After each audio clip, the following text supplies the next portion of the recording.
나누기를 원합니다. 하나님 주신 말씀은 베드로전서 5장 8절에서 14절까지의 말씀입니다. 한 목소리로 함께 하나님의 말씀 같이 받으십시다. 정신을 차리고 시작. 정신을 차리고 깨어 있으십시오. 여러분의 원수 마귀는 우는 사자처럼 두루 다니며 삼킬 자를 찾습니다. 믿음 안에 굳게 서서 마귀를 대적하십시오.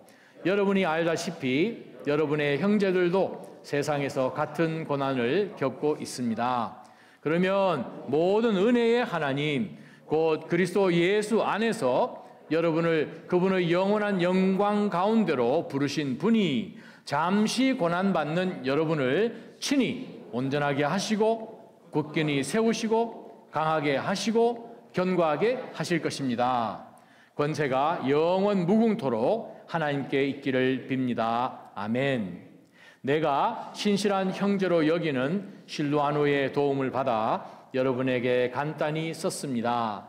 이는 여러분을 격려하고 이것이 하나님의 참된 은혜임을 증거해 여러분의 그 은혜 안에 견고히 서게 하려는 것입니다. 함께 택하심을 받은 바벨론에 있는 교회와 내 아들 마가가 여러분에게 안부를 전합니다. 여러분은 사랑의 입맞춤으로 서로 인사하십시오. 그리스도 안에 있는 여러분 모두에게 평강이 있기를 빕니다. 아멘. 하나님 아버지, 베드로전서의 마지막 부분을 저희가 영으로 봤습니다. 저희들에게 동일하게 이 말씀을 통하여 이 마지막 때 어떻게 살아가야 하는지를 깨닫게 해주시기 위하여 성령 하나님께서 모든 시대를 아시는, 이미 우리가 살아가는 이 시대가 어떨지까지도 아셔서 이 말씀을 보존시켜 주신 영원한 하나님의 약속임을 저희가 말씀을 통하여 믿습니다.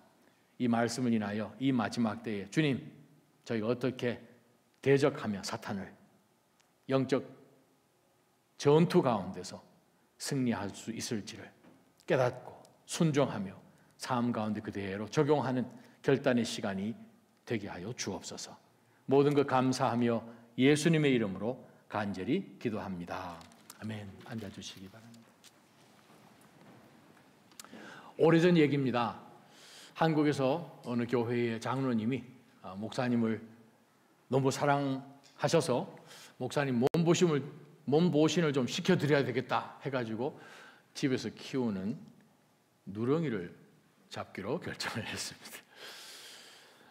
날씨 좋은 날 이제 교회 목사님과 여러 몇몇 분들을 이제 초청을 하고 초청하는 그 시간 훨씬 이전에 장로님이 그 누렁이를 끌고 냇가로 갔습니다. 나무에 매달았습니다. 개를 잡으려고 하는데 끈이 풀려버렸어요. 개가 그냥 죽으라고 도망을 갑니다. 그 뒤를 장로님이 열심히 쫓아갑니다. 근데 장로님은 개를 잡을 수가 없죠. 왜냐하면 상황이 상황처럼 장로님은 그 개를 먹기 위해서 쫓아가시는 거고, 개는 자기 목숨 달렸기 때문에 죽으라고 도망가는 거죠. 장로님이 그냥 좀 상황이 좀 묘하게 되었습니다. 우리가 신앙생활 하는 것도 크게 다르지 않습니다. 사단은 우리를 잡아먹으려고 쫓아오는데 우리는 그냥 심각하게 받아들이지 않고 전투를 하려고 나갑니다. 그 전쟁은 우리는 무조건 지는 전쟁입니다. 목숨을 걸고 죽으라고 도망가는 그 누렁이를 뒤쫓아갈 수 없는 장로님이 그냥 터벅터벅 집으로 왔더니 집 마당에 누렁이가 있는 거예요.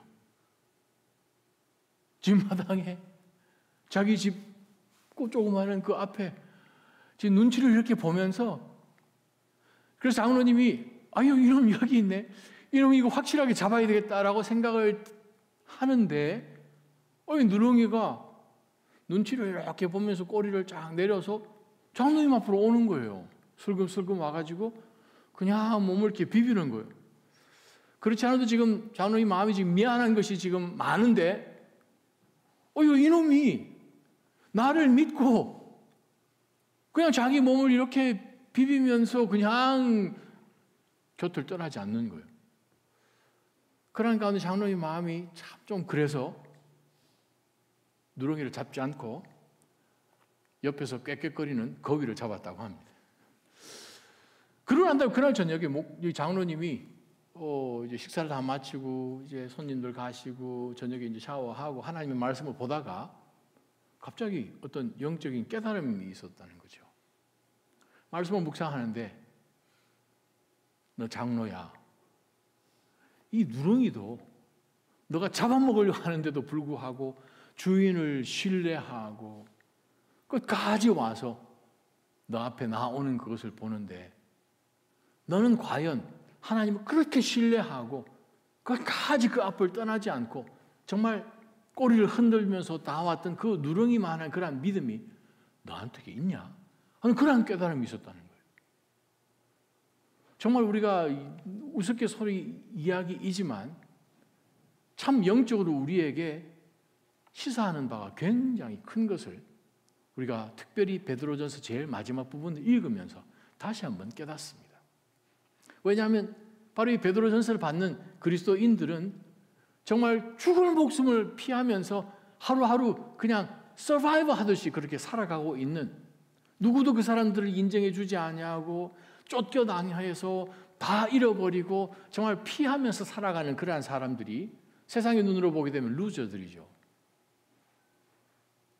그런데도 불구하고 그들이 겪는 그 고난은 베드로 사도는 오히려 여러분이 크게 기뻐하는 것으로 인하여 정말 여러분, 하나님께서 여러분의 이 고난을 아름답게 만드셔서 정말 하나님 앞에서 소망이 있다는 바로 그것대로 살아가는 것임을, 하나님이 여러분에게 정말 놀라운 것으로 갚아주실 것을 베드로 사도는 지금까지 권면하면서 오늘 마지막까지 왔습니다. 교회에게 주시는 권면이기도 하지요. 교회에게 주시는 이 권면은 바로 영적 전투에 관한 그런 마지막 말씀입니다. 저와 여러분이 2000년 전에 베드로 사도로부터 이 하나님의 말씀을 받는 교회 식구들이라고 생각을 해보면서 이 말씀을 받을 때 우리에게 정말 주고 싶은 말씀이 성령을 통하여서 많이 받아서 주실 것 같은데 이 마지막 부분에 정말 중요한 메시지를 우리에게 준 것이 바로 영적 전투에 관한 내용들입니다. 우리는 영적 싸움 가운데 있지요. 그런데 히브리서 저자도 동일한 말씀 우리에게 하십니다. 히브리서 11장 가운데서 영적으로 믿음 가운데 그 많은 고난 가운데 때로는 핍박을 당하고 혹은 몸이 찢김을 당하고 정말 반이 잘려지기도 하고 톱으로 켜서 정말 말할 수 없는 그런 고난 가운데서에도 불구하고 믿음을 끝까지 지켜나온 성경에 등장하는 또 성경에 기록되지도 않을 그 이름까지 다 포함하여서 정말 수많은 증인들이 우리 앞에 있습니다 하는 그 말씀을 히브리서 저자가 바로 11장 믿음장 바로 다음에 12장 1절 2절에 우리에게 소개를 하고 있죠.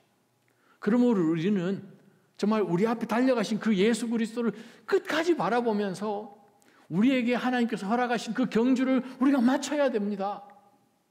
4절에 보게 되면 이렇게 이야기합니다. 여러분, 영적 싸움 가운데 싸우기는 싸우는데, 죄를 대하여 싸우기는 싸우는데 사실 솔직하게 여러분 피를 흘릴 정도로 싸우지는 않았지 않습니까? 하는 구절이 4절에 나옵니다. 죽을 목숨 걸듯이 내가 영적 가운데서 이거 지면 내가 사탄한테 지는 정도가 아니라 앞으로 이거 캐첩하려면 얼마나 많은 고난을 겪어야 되는지, 이 상황 가운데 영적 전투 가운데서 나는 절대 지지 않으리라 할 정도로 내 자신을 쳐서 복종시키는, 피를 흘리기까지 사탄과 목숨 걸듯이 싸워야 됨을 성경은 우리에게 말씀하고 있습니다. 오늘 베드로 사도의 말씀을 보면서 우리가 어떻게 하면 이 마지막 때에 영적 전투 가운데서 사단의 그 모든 공격을 이겨낼 수 있는지를 한번 보면 오늘 말씀 8절 9절에 첫 번째 교훈을 우리가 발견하게 됩니다. 말씀 보시면 정신을 차리고 깨어 있으십시오. 그 이유는 무엇입니까? 여러분의 원수라고 표현합니다. 원수, 마귀는 우는 사자처럼 두루 다니며 삼킬 사람을 찾습니다. 사자가 울지 않으면 죽은 사자겠죠. 어르렁어르렁 자기의 이 영역을 표시하면서 잡아먹는 그 사자처럼 우리의 원수인 마귀가 정말 넘어뜨리려고 하는 사람을 지금 어렁어렁대면서 찾고 있는 그런 영적 전투 가운데 있습니다. 그리하여 믿음 안에 굳게 서서 마귀를 대적하십시오. 여러분이 알다시피 여러분의 형제들도 세상에서 같은 고난을 겪고 있습니다. 사단은 하나님의 사람들을 공격하지요. 잡아먹으려고 하죠. 넘어뜨리려 하죠. 위협과 두려움 가운데서 우리를 꼼짝 못하게 우리의 마음을, 생각들을 사로잡는 것입니다. 그래서 오늘 베드로 사도는 우리에게 바로 8절과 9절 말씀을 통해서 어떻게 하면 우리가 사단을 대적할 수 있는지를 바로 8절, 9절에 이렇게 말씀합니다. 믿음 안에 굳게 서서, 9절에 보니까 믿음 안에 굳게 서서 마귀를 대적하십시오 라고 표현합니다. 보통 우리가 표현하는 마귀, 여기 나와 있는 안티디오코스, 그 단어는 사실 법정에서 쓰는 단어입니다. 뒤에 나와 있는 디코스라는 그 말은 법정에서 스피치하다 뭐 이런 표현에서 나온 단어입니다. 그 앞에 있는 부분을 안티, 그걸 붙인 그 단어예요.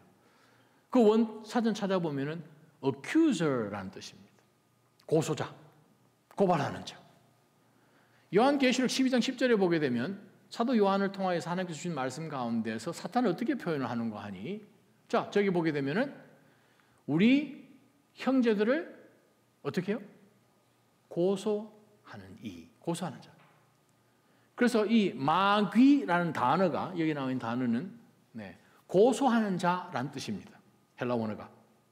자, 우리가 보통 쓰는 단어가 두 단어가 있잖아요. 마귀가 있고 또 사탄이 있죠. 자, 한번 따라 하실래요? 사탄. 정확한 발음은 사탄입니다. 사탄은 히브리어입니다. 마귀는 한국말인데 여기서 나오는 헬라어를 번역을 한 것입니다. 단어는 뜻이 똑같습니다. 사탄이라는 그 히브리 단어도 공격하는 사람, 고소하는 사람이라는 단어 뜻입니다. 그 단어가 헬라어에서 디아코노스, 안티디오코스, 그 단어는 바로 고소하는 단어. 뭘 고소합니까? 저거 봐라. 저거 봐. 스가랴 성경을 보게 되면 스가랴 4장이죠. 대제사장이 여호수아가 하나님 앞에 섰는데 인간의 연약한 모습이 있으니 대제사장이지만 그 옷이 얼마나 더럽겠습니까? 머리부터 땅, 발바닥까지 그냥 아주 그냥 오염, 인분을 덮어 씌듯이 아주 그냥 우리가 볼 때 인간이 볼 수 있는 굉장히 의롭다는 사람도 하나님 앞에 서면 아무것도 아니죠. 죄인이죠. 여기 우리 모두가 죄인이죠. 죄인인 가운데 하나님 앞에 섰어요. 사탄이 옆에서 고소하고 있습니다. 하나님 앞에서. 하나님, 어떻게 이 사람이 대제사장입니까? 이 사람이 어떻게 목사입니까? 어떻게 권사고 집사입니까? 아우, 사탄이 고소하는 거예요. 어떤 상황 속에서 사탄이 우리 마음을 긁지요. 어떤 말로 인해서 우리를 긁지요. 우리를 정말 넘어뜨리려고 하는 그 사탄의 공격이 아주 심각합니다. 바로 그 고발자예요. 그런데 문제는 사탄을 대적하다라는 그 단어에 있습니다. 사탄이 누굽니까? 사탄은 하나님이 창조하신 천사들 중에 가장 대빵입니다. 가장 지혜롭고 가장 능력이 가장 파워풀하게 아주 아름답게 하나님이 창조를 하셨는데 그 사탄이 가만히 생각하니까 나랑 하나님하고 한 끗 차이인데 라고 생각하는 거예요. 자기 스스로 나도 한번 해보지 뭐 하나님 자리에 나도 한번 올라가 볼까 하는 가운데서 사탄이 하나님을 대적한 것이 이사야 14장에 나옵니다. 또한 에스겔서 28장에 나옵니다. 그리 함으로 이 사탄 그 하나님을 향한 구테타에 천사 3분의 1이 조인을 하게 되죠. 그래서 하나님을 도전하다가 천사 3분의 1 플러스 사탄이 천상에서 쫓김을 당하는 내용이 요한계시록에 나옵니다. 요한계시록 12장 4절에 나옵니다. 그 사탄을 우리가 공격할 수 있다? No. 사탄이 누굽니까? 영물입니다. Spiritual being이에요. 물론 fallen angel이긴 하지만 권세가 하나님이 창조하신 모든 창조물 가운데 가장 능력 있고 가장 지혜 있고 정말 신격 정도 될 정도의 파워가 있는 피조물입니다. 그런데 그 사탄은 두루 다니죠. 피조물이니까 하나님처럼 모든 장소에 거할 수 없습니다. 무소부재할 수가 없는 거예요. omnipresent 하지 못하죠. 피조물이니까. 욥기 1장을 보게 되면 하나님이 사탄에게 질문하는 것이 너 어디 다녀왔느냐? 우리가 때로 살면서 사탄이 어디나 있는 것 다 같아요. 여기 가도 사탄이 있는 거 저기 가도 사탄 속이는 거죠. 요한복음 8장에 보게 된 사탄을 예수님께서 거짓 말의 아버지라고 표현하죠. 사탄은 거짓말하는 사람, 속이는 사람, 안 되는 것들을 있는 것처럼 이야기하는, 고린도후서에도 보게 되면 정말 광명의 천사처럼 등장합니다. 우리가 절대로 사탄을 볼 때 무슨 아주 앙증맞은 도깨비처럼 생각하면 절대 안 됩니다. 사탄이 제일 싫어하는 게 뭔지 아십니까? 자신의 본체가 드러나는, 실체가 드러나 보여지는 그것을 제일 싫어합니다. 사탄에게 하나님의 말씀으로 헤드라이트로 확 비춰보는 그것을 제일 싫어합니다. 그래서 사람들로 하여금 아주 미화스럽게 생각을 하거나 아유 사탄이 어디 있어? 귀신이 어디 있어? 아유 귀신이 없으면 그럼 예수님 쫓아내신 그 귀신은 뭐래요? 성경 말씀에 귀신이 있잖아요. 사탄을 서포트하는 쫄개들이 있잖아요. 타락한 천사들, 영들이요. 절대로 우리는 이 사탄을 그냥 쉽게 생각하시면 안 됩니다. 어떻게 보면 좀 인정을 해줘야 됩니다. 리스펙트를 해주십니다. 그냥 이런 리스펙트가 아니고 우리 지금 전기가 있습니다. 저희 교회, 미국 교회의 팀 스팟 전기 일렉트리션이신데 전기를 되게 무서워하십니다. 덩치는 이뜸하신 분이. 전기 뭐 하면 되지 않습니까? No. 전기가 무서워서가 아니라 리스펙트를 하는 거죠. 똑같습니다. 사탄에 대한 그 실체에 있어서 우리가 아유 사탄 얼마든지 할 수 있어. 큰일 날 소리요. 유다서 보시면 미가엘도 사탄에게 그렇게 하지 않았습니다. 하나님께서 스가랴 3장에서는 사탄을 꾸지람하시는 것은 하나님이 하시는 거예요. 자, 여러분에게 재미난 책을 하나 소개해 드립니다. 아마 많은 분들이 읽으셨을 것 같은데 20세기 최고의 그 지성이라고 부르셨던 그 C.S. 루이스가 쓴 스크루테이프스 레터스, 바로 그 서문에 이런 말씀이 있습니다. 제가 인용합니다. There are two equal and opposite errors into which our race can fall about the devils. 사탄에 대해서 우리 인간들이 빠지는 함정이 두 가지가 있습니다. One is to disbelieve in their existence. 그들의 존재를 안 믿거나. The other is to believe and to feel an excessive and unhealthy interest in them. 마치 할로윈 때에 정말 이 귀신이 너무, 사탄이 너무 궁금해서 사탄에 대해서 그냥 연구를 하고 조사를 하고 해보고 저렇게 하는 그 두 가지요. 하나는 아유 사탄이 어디 있어? 귀신이 어디 있어? 다른 한쪽은 너무나 심취해서 들어가는 그 두 가지요. 사탄은 우리를 속이고 거짓으로 우리를 다른 마음을 품게 하고 하나님에 대해서 원망하는 마음을 아담과 하와에게 준 것처럼 그렇게 하죠. 사탄은 우리가 대적할 수 있는 그러한 존재가 아닙니다. 성경 어디에도 사탄을 향해서 공격해라 하는 구절이 단 한 구절도 없습니다. 그러나 다른 구절들은 많이 있는 것이, 특별히 야고보서 4장에도 동일한 말씀이 있습니다. 하나님께 순종하십시오. 사탄에게 대적하십시오. 그러면 사탄이 도망갈 것입니다. 라는 말씀이 있어요. 똑같은 말씀이에요. 우리가 어떻게 하면 이 마지막 때 영적 전투 가운데서 우리가 사탄에게 이길 것인가? 하나님이 우리에게 분명히 8절 9절에 말씀하셨습니다. 첫째는 정신 차려야 됩니다. 지금 이 상황 속에서 내가 어떤 선택을 할 것인가? 정신 차리지 않으면 뭔지 모르겠죠. 그런데 영적 전투 가운데서 내가 지금 어떤 시간에 내가 지금 뭐 하고 있고 이것이 어떤 결단을 내가 결정하는 것에 따라서 일어날 것인가? 정신 차려야 되는 거예요. 마지막 때 우리가 그냥 세상이 좋고 사람들이 좋고 친구가 좋고 어울리는 가운데서 문제는 오늘 저녁에 우리가 심장마비로 죽으면 then what? 우리가 어떤 시점에 어떤 것을 할 수 있는 존재로 내가 지금 이 시간 여기에 살아가고 있는지를 알아야 됩니다. 정신 안 차리면 내가 거기 어딘지 모르는 거죠. 모르면 이상한 행동, 결정 할 수밖에 없죠. 그래서 성경 말씀하십니다. 정신 차리고 깨어 있으십시오. 바로 이 두 단어 명령문입니다. 뭐 정신 차리나 말고 하지. 명령문이에요. 명령은 순복해야 됩니다. 정신 차려야 된다는 거, 마지막 때 어떤 때인지. 또 말씀으로 깨어 있어야 된다는 거예요.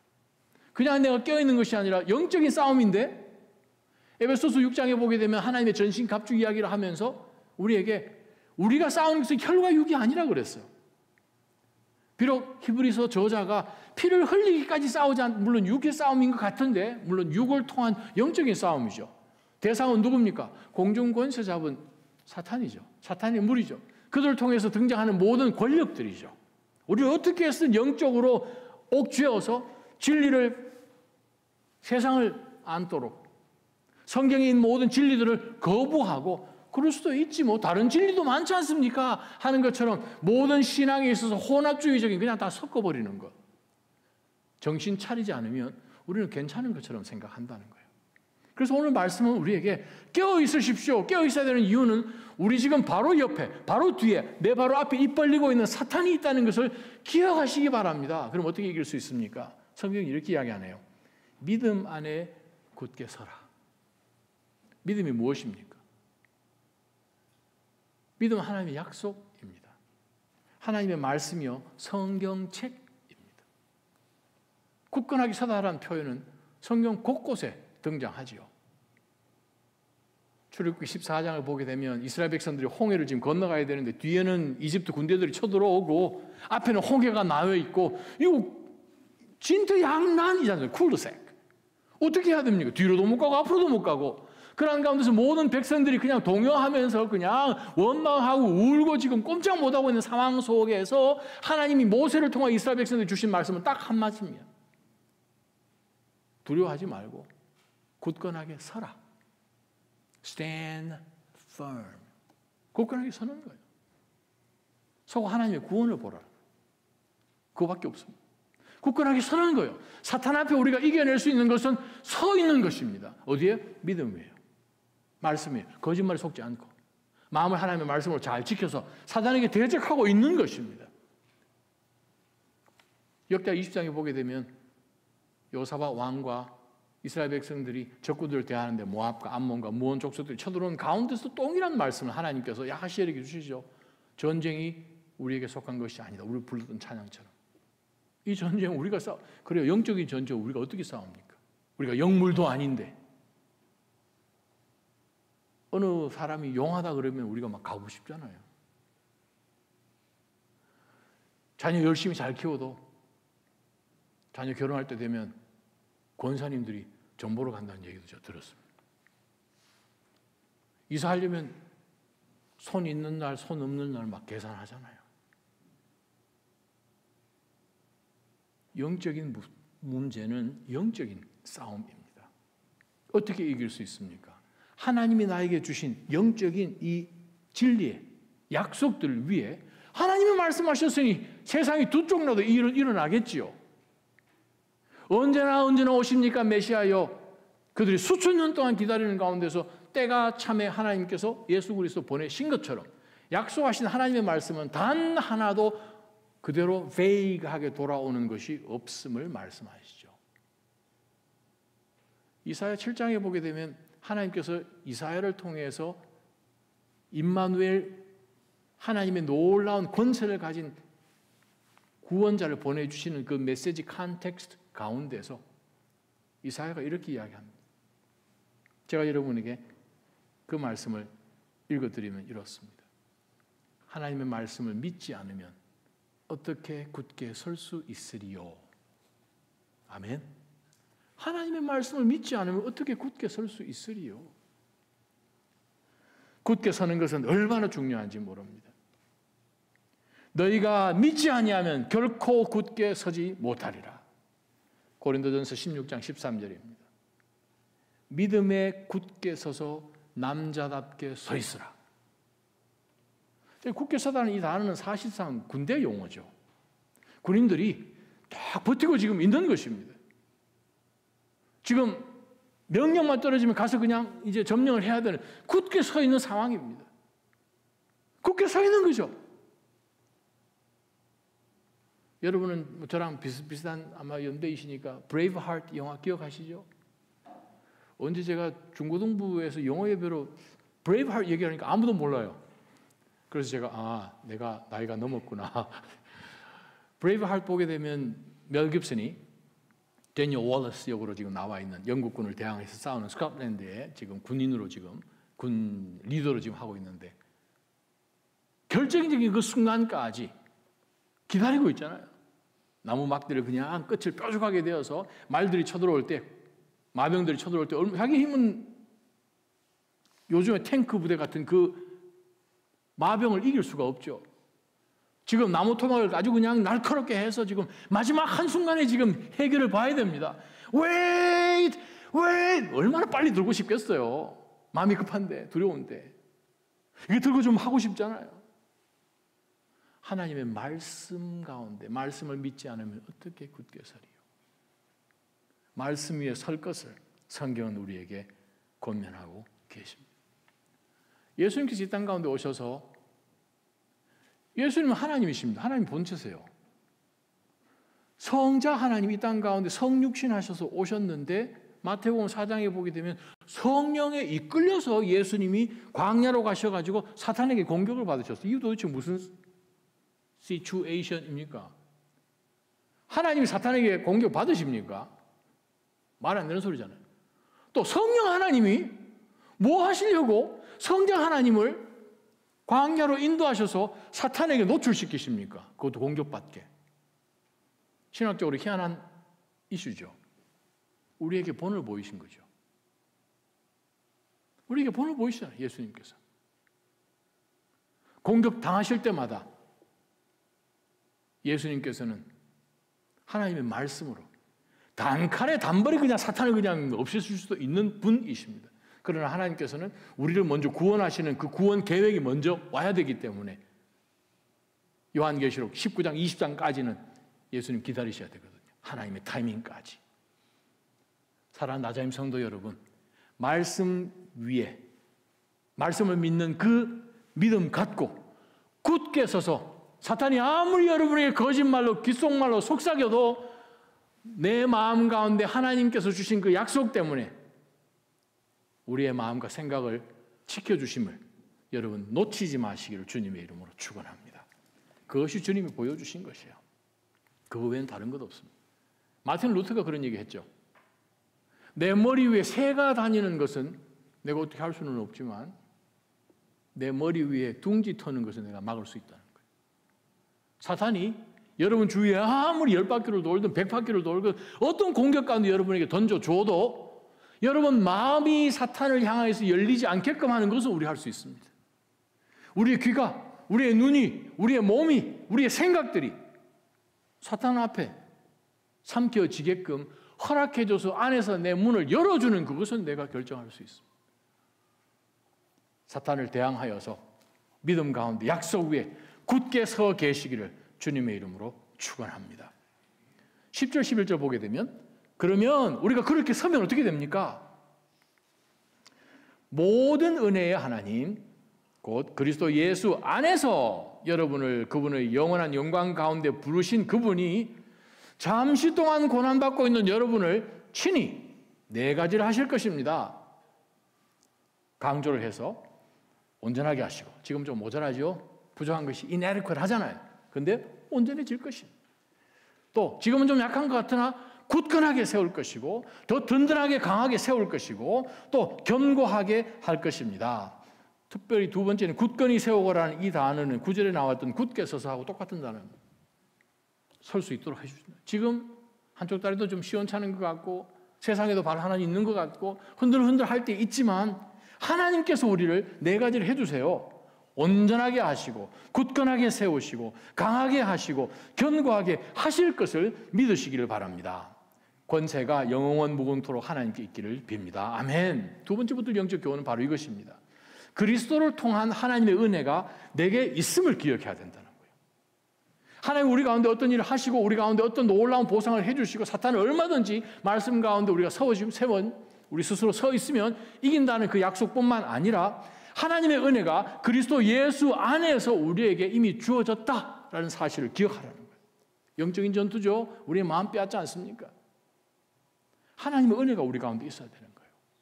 우리가 이 말씀을 보면서 베드로 사도가 강조하는 것이 무엇입니까? 곧 그리스도 예수 안에서 하나님의 은혜가, 그 은혜의 하나님 우리 가운데 어떻게 놀라운 역사를 하시는지 하면 그리스도 안에서 조건이 있잖아요. 그리스도 안에서. 그리스도를 떠나면 내 마음의 주인이, 그리스도는 예수님 믿어서 내가 크리스찬 같은데 내 안에 삶 가운데 일단 주체는 내가 되어 있고 주님은 그냥 한쪽 귀퉁이에 그냥 서 있기만 우두커니 계시다면 그건 예수 안에서가 아니죠. 예수님께서 제자들과 성만찬을 하시고 요한복음 13장 14장부터 시작하여서 지금 감람산으로 지금 이제 준비를 하고 올라가시는 지금 내용들이 이제 시작됩니다. 계속해서 14장 가운데서 제자들과 함께 계속해서 지금 올리브 디스코스라고 그러죠. 올리브 산 위에 올라가시기 전까지 다락방 요한복음 13장 14장이잖아요. 14장 끄트머리에 자 이제 가자 해가지고 찬양하면서 이제 올리브산 올라가는 것이 15장입니다. 15장 올라가시는 가운데서 감람산에서 무엇을 보겠습니까? 포도나무를 보죠. 올리브 나무들을 보죠. 그래서 15장에 보게 되면 바로 포도나무 이야기를 하십니다. 포도나무 이야기가 집중적으로 감람산 올라가시는 가운데서 기록되어 있는 요한복음 15장에서 예수님이 가장 강조하신 말씀들이 두 가지가 있는데 그 중에 하나가 Remain in me, 그 말씀입니다. 내 안에 거하라. 요한복음 15장 11번 나옵니다. 산에 올라가시면서 예수님이 내 안에 있으라, 내 안에 머물러 있으라, 내 안에 거하라 하는 말씀을 11번 하십니다. 몇 번이요? 11번이요. 한 번, 두 번 하면 잊어버릴까? 그러고도 잊어버렸잖아요, 제자들. 예수님 도망가 버렸잖아요. 오늘 이 말씀 가운데서 베드로가 우리에게 주신 말씀이 그리스도 예수 안에 있으라는 거죠. 그리스도를 떠나지 말고 그리스도 안에 내 삶 가운데서 그리스도가 내 안에 계십니다 하는 그 믿는 믿음으로 우리가 서지 않으면 영적 싸움 가운데서요, 우리가 어디에 서 있든 그 장소로 우리가 의지하는 그것이 무엇이든 그것 가지고 사탄을 절대 이길 수가 없습니다. 우리 대장 되시는 그리스도 안에 있어야 됩니다. 모든 삶 가운데 그리스도께서 우리 삶 가운데 주인이 되셔서 우리가 그 그리스도의 품 안에, 그리스도 안에 있는 바로 그 상황 속에서 하나님께서는 우리에게 이 놀라운 네 가지를 하신다는 거예요. 우리가 그리스도 안에 있기만 하면 하나님께서 우리를 어떻게 하십니까? 온전하게 하시고 굳건하게 세우시고 강하게 하시고 견고하게 하실 것을 우리가 고난 가운데 있을지라도 경험해 보기를 베드로 사도는 권면하고 있습니다. 우리가 그리스도 안에 있으면 어떤 모습으로 드러납니까? 11절에 나타나죠. 권세가 영원 무궁토록 하나님께 있기를 빕니다. 그리스도 안에 있으면 무엇이 드러납니까? 예배 모습이 달라지죠. 그리스도 안에 있으면 우리가 하는 것은 하나밖에 없습니다. 굳건하게 서서 하나님이 뭐 하시는지, 하나님 지금까지 뭐 하셨고 앞으로도 무엇을 하실 것이고 지금도 뭐 하고 계시는 그 하나님에게 집중을 한다면 영원 전에도 계시고 영원 후까지 계실 그분 앞에 우리가 할 수 있는 것은 무엇입니까? 우리가 지난주 큐티 했어요. 무엇입니까? 하나님의 보좌 주변에 있던 내 생물들이 뭐합니까? 하나님의 보좌 주변에 있던 24, 24 장로들이 뭐합니까? 천군 천사들이 하나님 앞에 뭐합니까? 그것 놓치면 요한계시록 다 놓치는 거예요. 이번 12월까지 계속 우리가 요한계시록을 묵상할 것입니다. 요한계시록을 통하여서 콩이야 파치야 그런 것에 우리가 마음 빼앗기는 것이 아니라 이 마지막 때에 앞으로 일어날 그 모든 일들에 대해서 예언해 주신 예언의 말씀을 우리가 읽고 듣고 그 가운데 그것을 말씀을 지키는 모든 말씀이 예언의 말씀이죠. 그러면 결론은 예배입니다. 신앙의 결론은, 믿음의 결론은 예배예요. 예배 피 흘리도록 예배를 드리십니까? 내 예배에 all in 하고 계십니까? 사단은 예배 말고 예배 오지 않을 이유는 수만 가지 됩니다. 날씨 좋아서 안 오고 나빠서 안 오고요. 건강해서 아니면 신나서. 예배 안 올 이유는 예배 올 이유 빼고는 전부 다 합니다. 절대로 그 속삭임 속에 속지 않기를 축원합니다. 왜요? 예배가 없으면 죽은 예배죠. 죽은 예배는 죽은 신앙이죠. 죽은 믿음 가지고는 천국 못 가는 그게 문제이지요. 예배로 답하시는 그리스도 안에 머물러 있는, 그리하여 은혜의 하나님께서 그리스도 안에 있는 우리를 그렇게 부르셔서 앞으로 놀라운 이 네 가지 일을 역사하실 바로 그 삶을 주님 앞에 서는 그 순간까지 살아보시기를 주님의 이름으로 축원합니다. 세 번째 말씀은 12절부터 14절까지잖아요. 우리가 어떻게 영적 싸움 가운데서 이길 수 있습니까? 얼마든지 하나님의 약속 위에 사탄을 대적하면서 계속 stand firm 하는 것도 있어야 하고, 또한 그리스도 안에 있음으로 인하여서 모든 상황 속에서 우리가 하나님 앞에 거룩한 산 제물이니까 우리가 가는 곳곳마다 제물이 되어 사는 것은 무엇입니까? 예배. 제물은 뭐 하는 것입니까? 예배하는 거잖아요. 예배. 옛날 제물은 쪼개서 죽어서 올라가기 전에 이미 털도 싹 다 깎이고 각을 떠서 이미 올르는 것이 옛날 예배인데, 그러므로 하나님이 자비하심으로 구원하니 너희 몸을 하나님이 기뻐하시는 거룩한 산 제물로 드리라는 거죠. 계속해서 드리라는 거죠. 현재 진행형이니까. 그러한 가운데서 우리가 하나님 앞에 예배로 우리가 드리는 거잖아요. 우리가 번제물이에요. 완전히 다 태워버리는 거잖아요. 제물 가운데 남겨놓은 게 있습니까? 다 하나님 앞에 홀라당 태우는 거죠. 저는 우리의 예배가 2024년 예배 행진이기 때문에 다시 한번 내 삶의 예배, 이거는 하나님 앞에 갈 때까지 I have good news, bad news. 자, 뭐부터 하실래요? good news 하실래요? bad news 하실래요? good news는 우리가 하나님 앞에 영원토록 예배하는, 우와, 예배하는 자들로 하나님이 우리 부르셨습니다.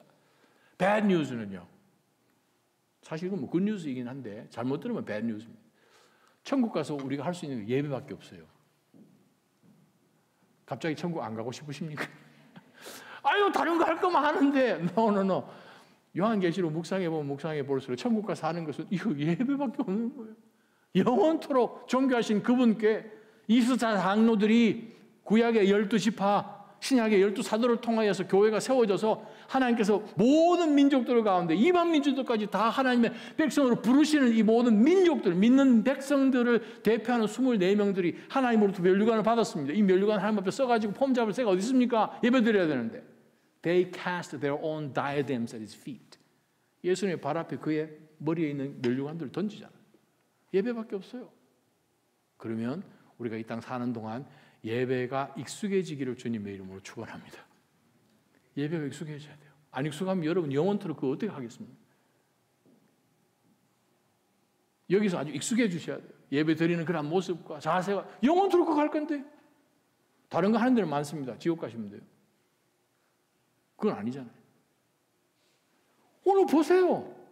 하나님께서 우리를 통하여서 온전하게 하시고 굳건하게 세우시고 강하게 하시고 견고하실 그 하실 것을 생각을 해보니까 마치 요한계시록 말씀처럼 모든 영광과 존귀 하나님만 있으십니다. 예배로 끝나잖아요. 베드로전서가 예배로 끝나잖아요. 여러분 삶이 예배로 시작했습니다. 맞죠? 예수 그리스도를 영접했으니까. 예배로 진행되다가 예배로 끝나는 것처럼 하는데 그냥 천국으로 바로 영원한 예배로 이어짐을 믿으시기를 주님의 이름으로 축원합니다. 마지막 12절 보십시다. 내가 신실한 형제로 여기는 실라, 바울과 실라 할 때 실와노의 도움을 받아서 여러분에게 간단히 썼습니다. 간단히 뭘 썼는가 하면 여러분을 격려하기 위해서. 그래서 이것이 하나님의 참된 은혜임을, 이것이 무엇입니까? 본문을 보게 되면 바로 하나님께서 우리를 통하여서 계속해서 우리를 이렇게 연단시켜서 온전한 하나님의 사람으로 만들어내시는 바로 이것이요. 바로 앞부분에 나온 말씀입니다.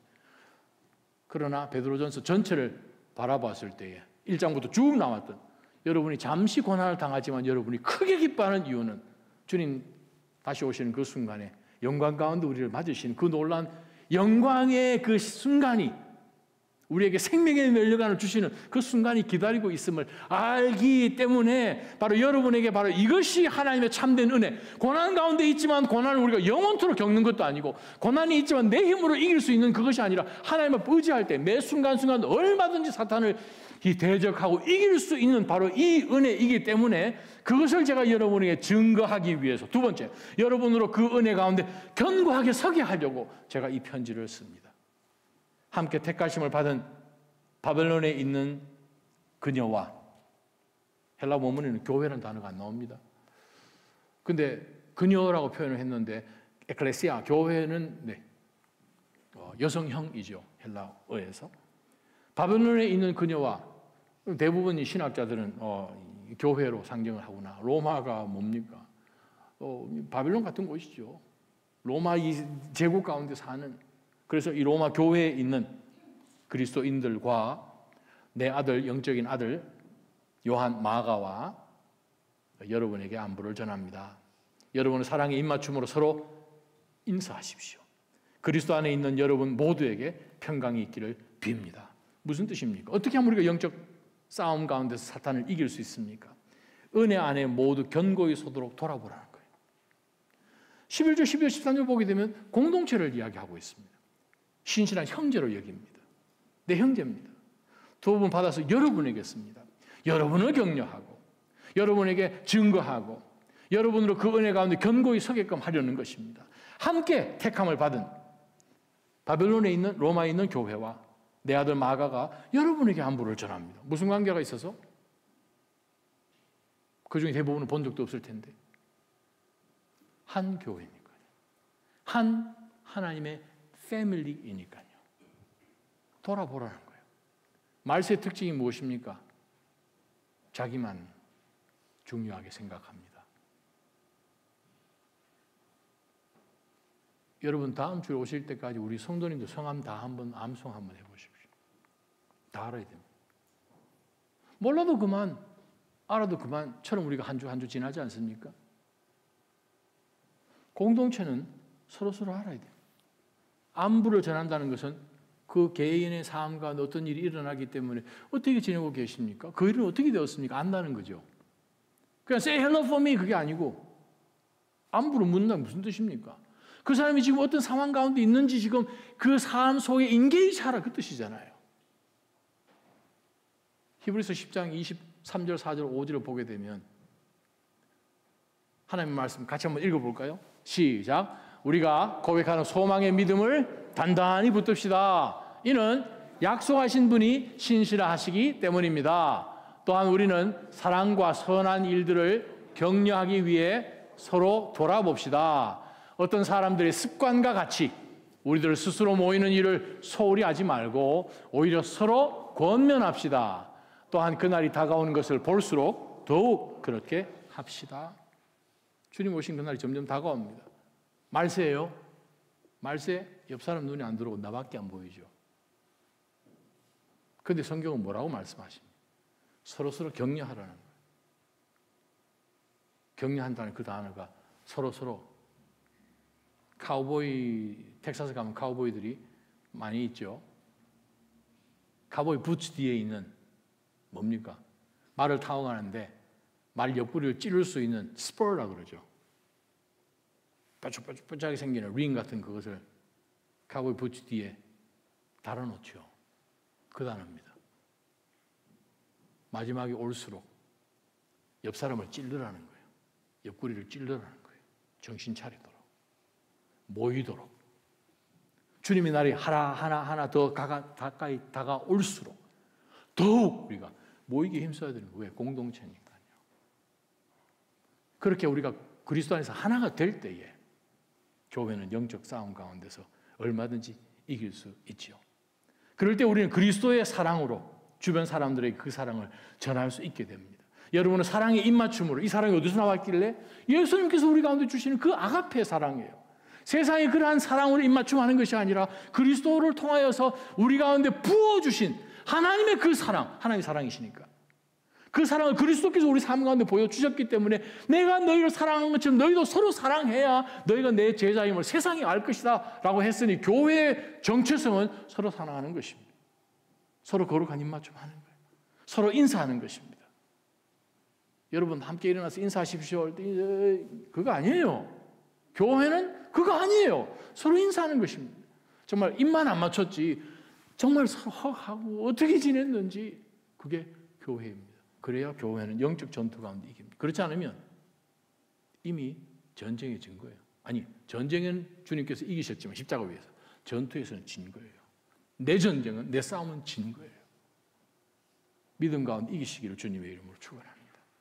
한국에서 말씀을 전한 적이 있는 프랜시스 첸 목사님이 설교 예문 가운데도 했지만 글 가운데도 있어서 제가 여러분에게 읽어드립니다. 우리 딸 메르시는 5살 때 미식 축구팀에 들어갔다. 밝은 파랑 유니폼을 입은 내 딸은 정말 사랑스러웠다. 그 모습이 너무 예뻐서 내 눈에는 마치 파란 별처럼 보였다. 사실 나는 승부욕이 좀 있는 아빠라서 딸이 상대 팀에서 볼을 빼앗아 득점을 하고 팀을 승리로 이끄는 꿈을 꾼다. 그런데 경기가 진행되는 동안 내 딸 메르시는 친구들과 손을 잡고 필드를 깡총깡총 뛰어다니면서 꽃을 꺾었고 그것을 보고 있는 관중 속의 아빠가 웃음을 터뜨리거나 비명을 지르고 있다는 것을 내 딸은 전혀 알지 못한다. 사실 내 딸아이는 승부 따위는 관심조차 없어 보인다. 그냥 필드에서 놀고 싶었던 것이다. 하지만 애비로서는 이런 의문이 든다. 아니, 아이가 잔디밭에서 꽃을 꺾고 놀고 싶어 한다면 내가 왜 미식 축구 수업을 비싼 돈 들여서 보낼까? 결국 수업료는 내고 얻은 것은 귀여운 그림이 박힌 유니폼밖에 없었다. 영적 전쟁에 임하는 많은 부부의 모습이 딱 그 5살짜리 미식 축구 선수와 같다. 하나님은 우리를 계속되는 어둠의 세력과의 전투에서 싸우라고 부르셨다. 이 전투에서 하나님이 우리에게 주신 사명이 분명합니다. 제자를 삼으라. 그런데 수많은 그리스도인 부부가 걸핏하면 손에 손잡고 인생의 운동장에서 뛰놀 뿐 주변에 벌어지는 치열한 전투 따위에는 아무 관심이 없다. 대신 행복한 가정 만들기를 우리의 사명으로 만들었다. 예수님이 우리에게 주신 사명이 아닌데도 불구하고 우리가 원한다는 이유만으로 우리는 결혼을 우상화하며 정당성을 부여하려고 한다. 결혼 중요하지만 가장 중요한 것은 아니다. 그들은 그리스도 예수의 좋은 군사답게 고난을 함께 달게 받으십시오. 누구든지 군에 복무하는 사람은 자기를 군사로 모집한 상관을 기쁘게 해주어야 합니다. 그러므로 그 사람은 살림살이에 얽매여서는 안 됩니다. 영적 전투 가운데 허니문도 아니고 여행 온 것도 아니고 우리가 영적 전투 가운데 있습니다. 전투 가운데 있다면 우리 어떻게 해야 됩니까? 사단의 공격이 있음을 경계하고 믿음 위에 굳건하게 서야 합니다. 그리스도를 통하여서 그리스도 안에 하나님의 은혜가 나에게 계속해서 지금 나를 단단하게 세워가고 있음을 우리가 알고 버텨야 된다는 것이죠. 그 싸움 나 혼자 싸우는 것이 아니라 함께 공동체로 우리가 사탄 가운데 대항해야 함을 오늘 말씀 가운데 세워주십니다. 공동체가 무엇입니까? 한 사람이 넘어지면 주변 사람이 가서 손을 내밀어서 한 사람을 세우는 거죠. 그러한 건강한 낮아진 공동체 되기를 주님의 이름으로 축원합니다. 하나님 아버지, 오늘 영원한 하나님의 이 말씀 앞에 저희의 모든 인생을 다 내려놓습니다. 나의 힘으로 천국 갈 것 같으면 하나님이 이 말씀을 왜 주시고 언약을 왜 주시고 수천 년 전부터 하나님의 사람들을 왜 부르셔서 이 말씀이 그 다음 세대까지 하나도 틀리지 않고 그대로 전달될 수 있도록 성령 하나님 역사해 주셨겠습니까? 그렇다면 주여, 참으로 저희가 영적인 역사성을 가지고 사탄에게 믿음 가운데 굳건하게 서서 대항하며 사탄이 도망갈 수 있도록 대적하는 영적 긴박성이 우리 모두에게 있게 하여 주옵소서. 예수님의 이름으로 간절히 기도합니다. 아멘.